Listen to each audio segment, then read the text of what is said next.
ado, I'd like to say a big welcome to our special guest, Dr. Dionne Chamberlain-Miranda, and also to thank you for joining us here today for this webinar.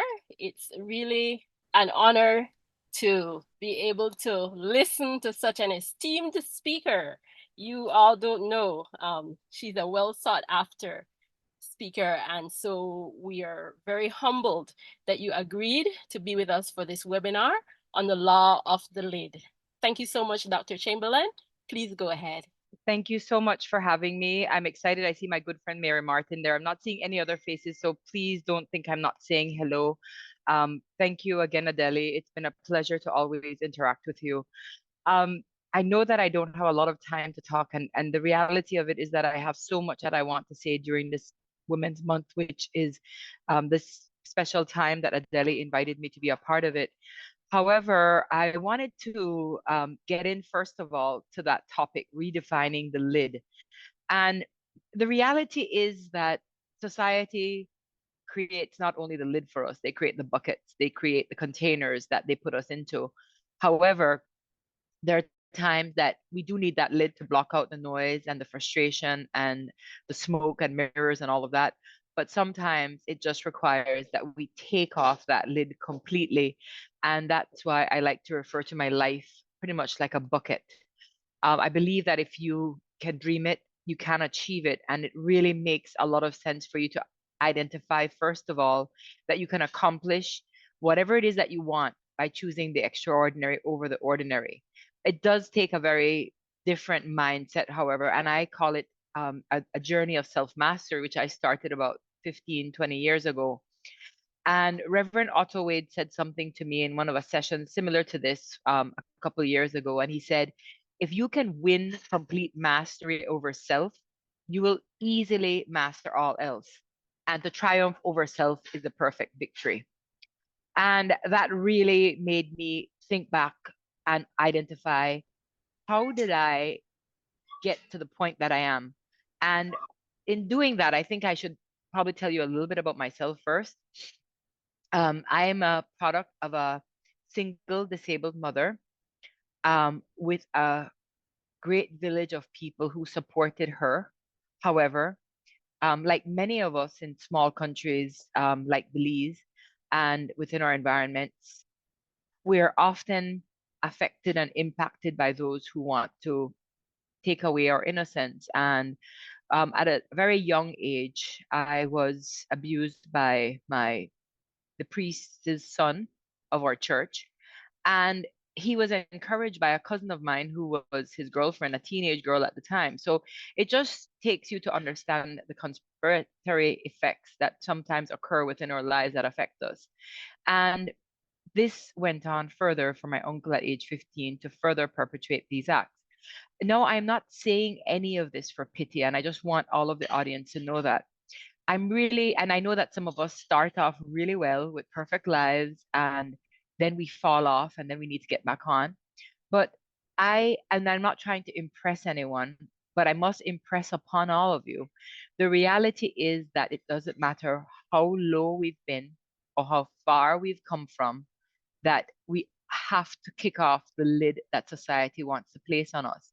Because I can tell you, my mother, who was single and disabled, um, got pregnant with me while on birth control. So I was known as the mistake.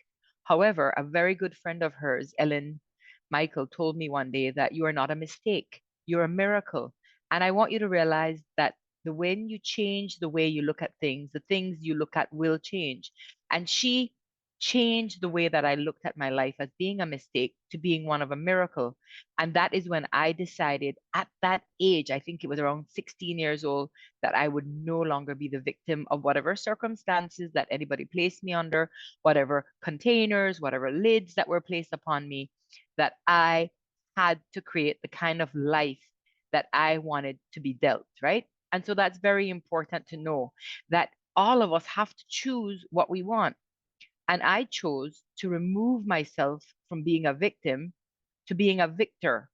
And that is something that I encourage all of us to contemplate at some point in our lives, is the fact that we cannot remain mired in whatever positions that we're placed in.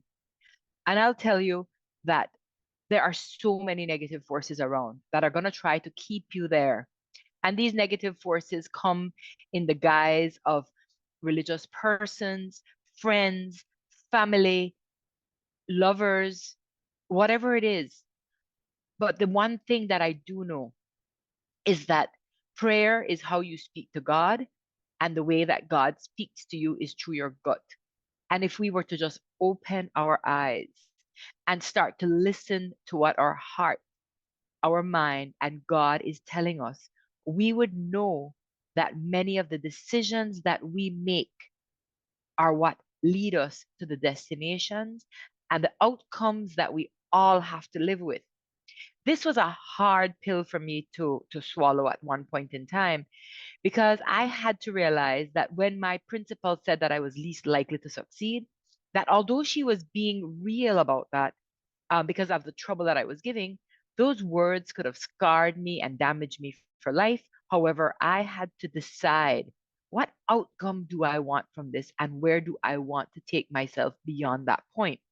So it's absolutely important that we realize that we get what we choose. You can choose to remain mired in pity and pain and victimization and being a victim, or we can rise to that particular challenge. However, we can't do it alone.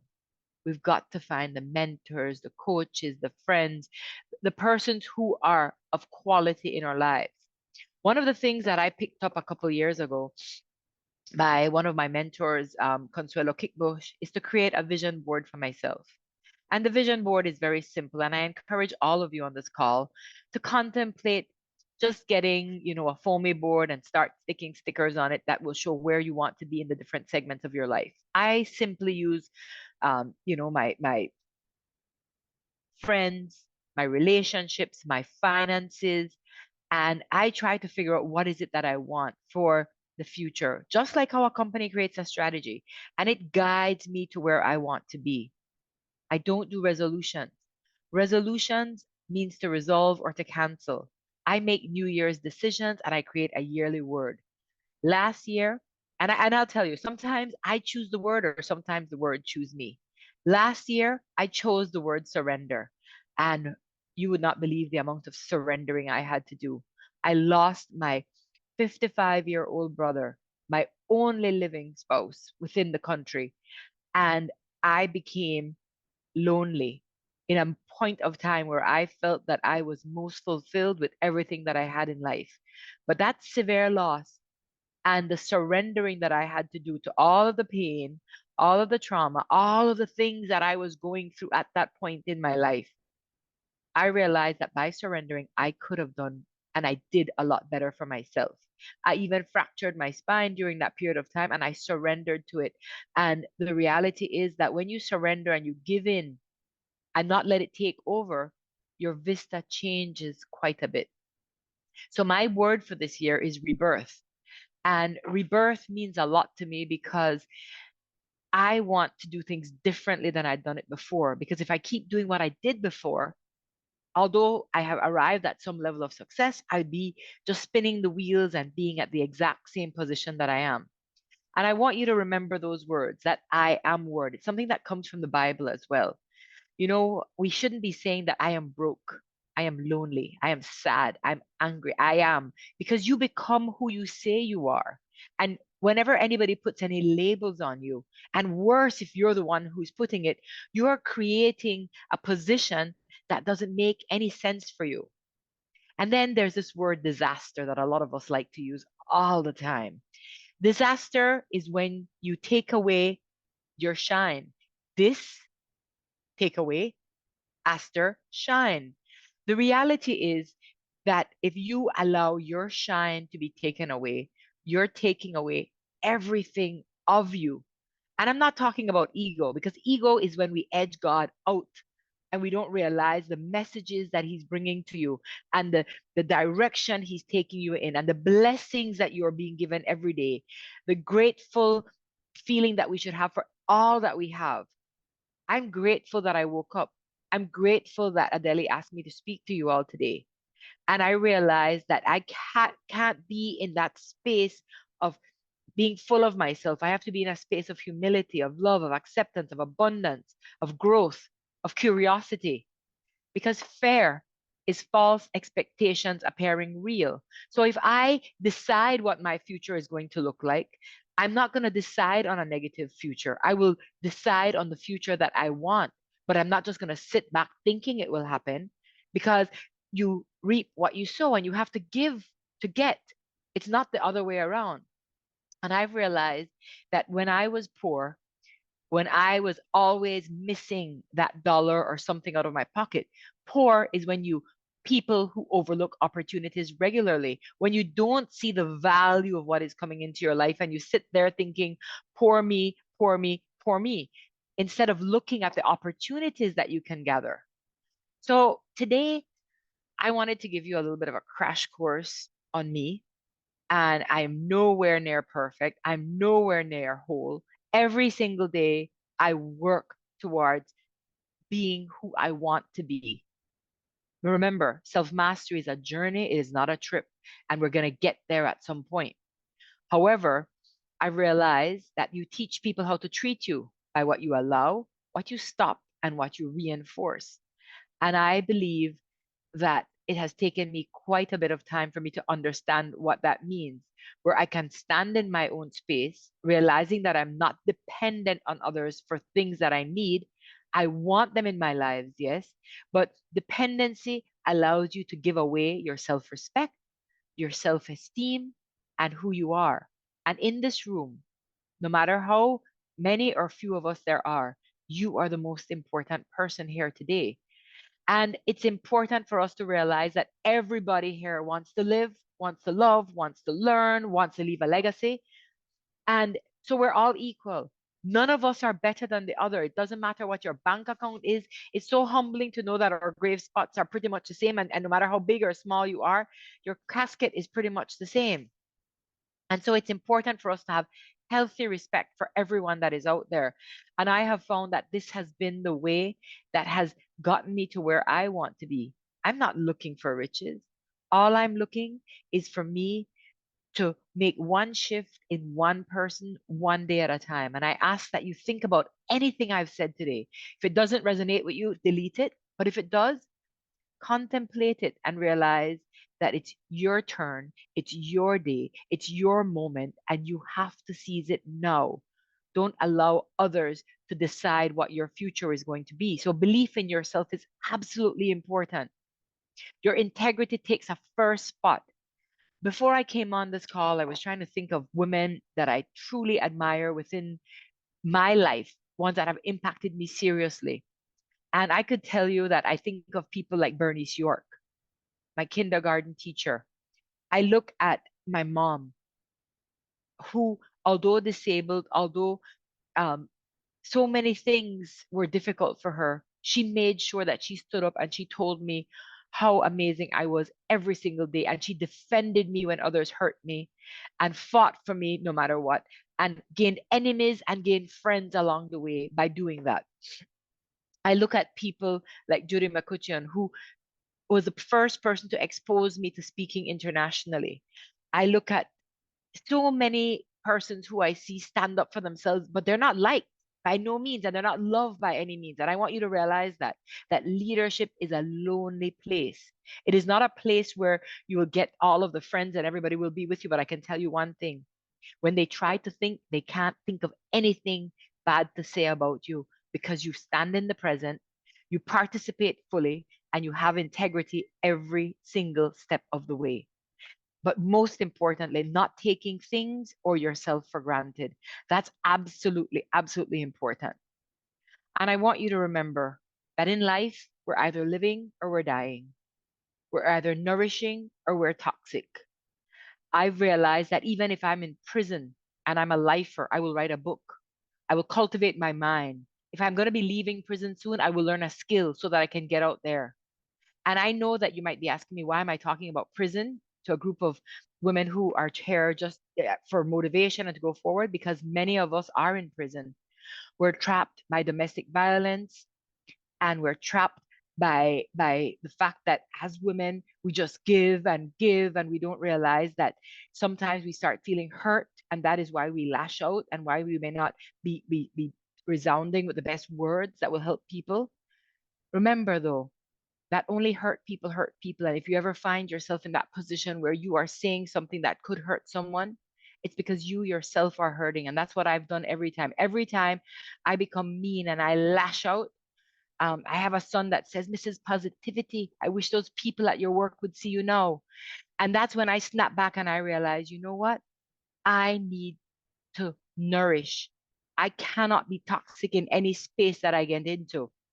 And that's why I learned these three little words, and I've learned to value these little tabs that are on a computer, the control, the alt, and the delete button, where you realize that the control is to control yourself, because that's where emotional intelligence, that's what Father Reverend Otto Wade spoke about when he said, if you gain mastery over self, you will gain dominion over all others.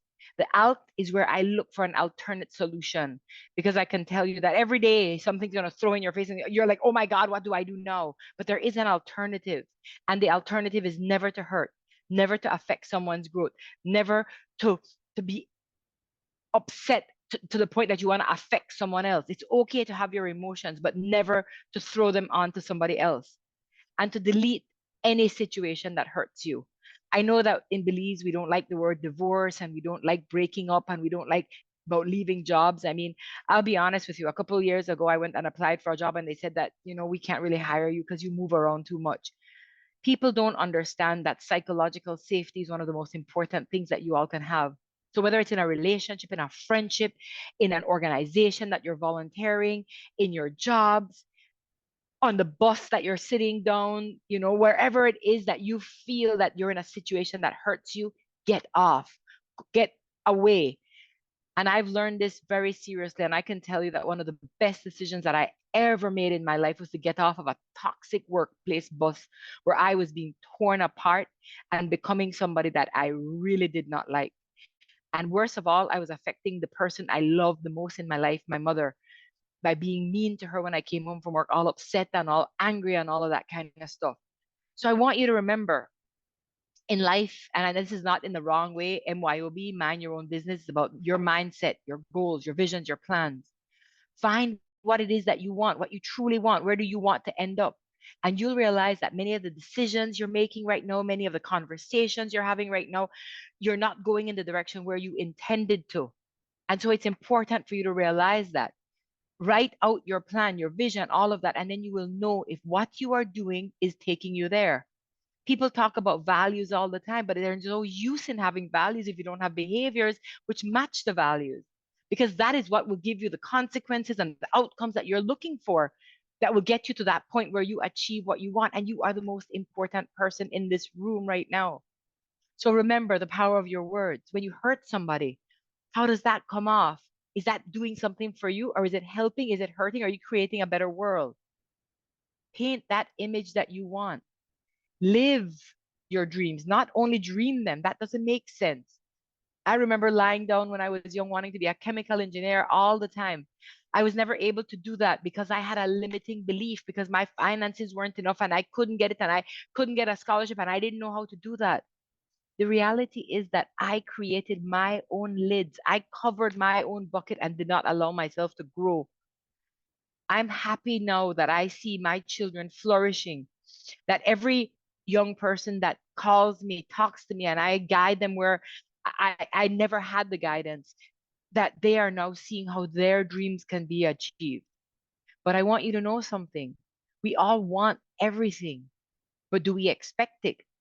I want to gain certain things, but am I putting in the energy, the steps, the efforts to get to that destination? And am I doing it with full self-esteem in place, or am I just settling for any mediocre relationship that comes along? Any person who wants to be talking to me. Find the other quality people that are around you. Find new friends. Some of us have outgrown the people that we've been hanging out for so long. Remember always that the sum total of your worth is the people that you surround yourself with. And That is a reality. Check that. Who are you hanging around with? Are they valuable to you? Are they adding value? My late brother told me that. He said it's not about what they have, it's about the value that they bring to you being a better person by them being in your lives. Thank you very much, Dr. Miranda. I know you given us some wonderful pearls there to contemplate on, but we'd like to give our guests an opportunity if they want to pose any questions to you within the remaining time for the webinar. And we'll also use this time to think about who we can give the prize to. You did offer a prize for a life coach session, a 1 hour free gift valued at $250. So I think that would be a good time for us to take some questions or comments from our guests. All right. Thank you, Ms. McKee. I see your hand up. Go ahead, please. Hi, good afternoon. I was a bit late in joining, but nevertheless, I was glad that when I joined, I heard Dr. Chamberlain's voice, expressing with much passion and zeal, that need to not let anything stop your goals and just push for it, etc. I think it's very warming and welcoming to hear that, as women that, or as human beings that we do experience limits. And I like the concept and the allusion that she makes to the keyboard of deleting, escaping, etc. where necessary. So it's a very, very commendable set of recommendations and honest truths that she, I know I'm using two words that means the same thing, honesty, that she shared with us, and it resonates a lot with with what personally I think I need to do in terms of knowing when to break and when to carry on and that bus, etc. So thank you very, very much for sharing that, Dr. Chamberlain. Thank you for your kind words. And it's a hard pill to swallow. And it's every day reminding yourself. But it's important that you can also stick it up on your wall. And just to let you know how much these words pain me today as I speak of them is because in a talk that I did with Stephanie Linda Garbutt, the city administrator, she told me that she also loved those words and she blew it up and made a huge poster in her office. And when I think about how she was tragically taken away from us, I say to myself, I wish that I could have punctuated those words even more to her, if you understand what I'm coming from. Most definitely so.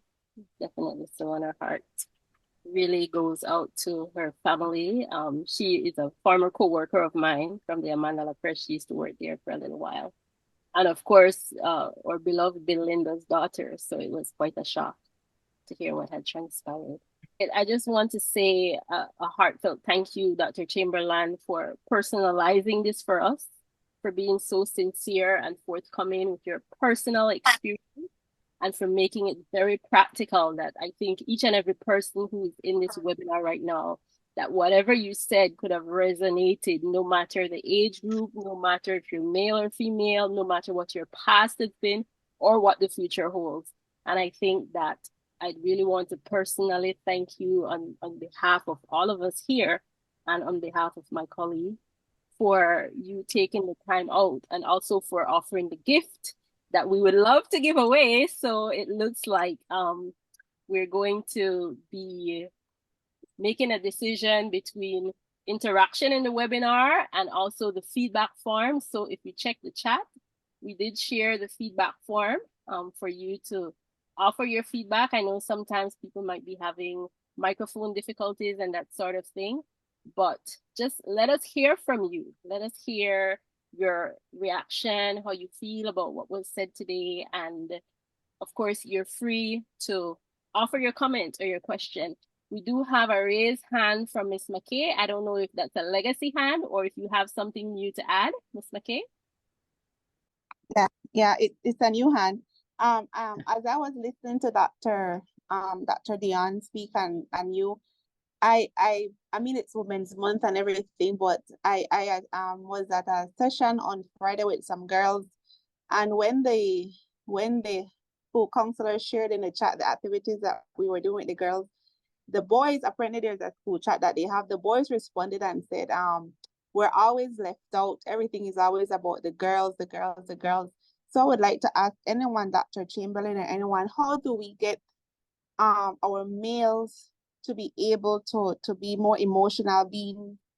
When society teaches them that you're not supposed to express emotion. So, because a lot of times things are hidden, in that era for ourselves where we're afraid to express it because people judge us, based on what we say or how we react to things. So what recommendation would you give or suggestions to how do we engage males, or how do we teach our sons or brothers that it's okay to set that goal, to be expressive, that you can cry, you don't have to show your emotions, show violence, etc. Thank you so much for bringing up that point. And one of that has been a cry from me for quite a few years now. Even when I do these female forums only, all of us want a partner, and if we are, because I know there's LGBTQI plus, but if we're heterosexual and we want a good male partner, we have to start taking care of our men at some point, because if we're only taking care of the girls, only one group is getting educated. And it's a sad position, but I think that all of our UN agencies and all of these agencies are spending a lot of money on women and girls. And in 5 or 10 years' time, trust me, they're going to be turning around and we're going to be spending all the money on boys and men. And we're not going to realize that we could have just done it simultaneously, because we're having to create human equality and equity. And the only way we can do that is if we bring our men, our boys, our girls, and our women in a space to be able to have these conversations. Now, in terms of being able to cry and having emotions, that is now a very sexy word known as emotional intelligence. And we have been spending so much time in schools talking about intellectual intelligence, when we don't realize that emotional intelligence, moral intelligence, MQ, BQ, bodily quotient, all of these different intelligences, there are 8 different intelligences that we ought to learn, because that is why when we get sick, we go to the doctor when we're almost expiring. Why we do unethical things, because we don't have MQ, moral quotient. Emotional intelligence and emotional quotient is something that ought to be taught in schools, but it's all to be encouraged in training for parental skills, maybe at breastfeeding classes. I don't know. We have to start from there, but people need to realize that we're equal. Men and women bleed and hurt and feel pain the exact same way. It is society that put that lid on them, that told them, be quiet, hush up, you're a man up, fess up, be a man. That's not what men do. Men cheat, women cry.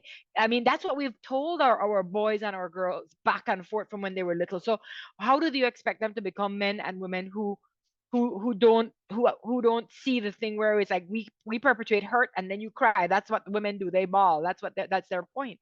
So at some point in time, we have to stop that and move to another level of discussion. Yes, and I think that could be a whole other conversation that we could probably pick up in the future.